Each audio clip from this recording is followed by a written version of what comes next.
It's time to talk about disease, and we're going to talk about TB today. TB is a horrible disease.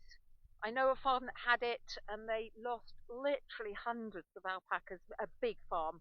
Now, before any alpaca comes onto this farm, they get voluntary TB tested.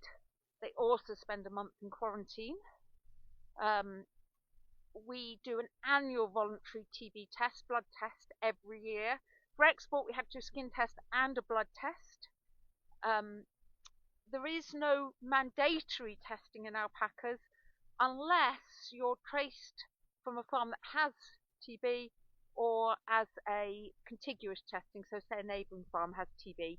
So I'm showing you Dealer here because when he arrived with us, he had his TB test before he left the farm he came from, and obviously we make sure that we know the history of the farm and we satisfy ourselves that they have no likelihood of passing TB on to us.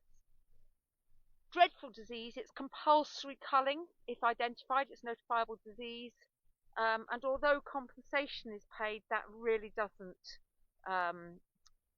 make up for losing animals to this disease.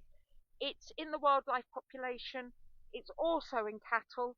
There is some work going on to do a vaccine for it, but that's still probably several years away.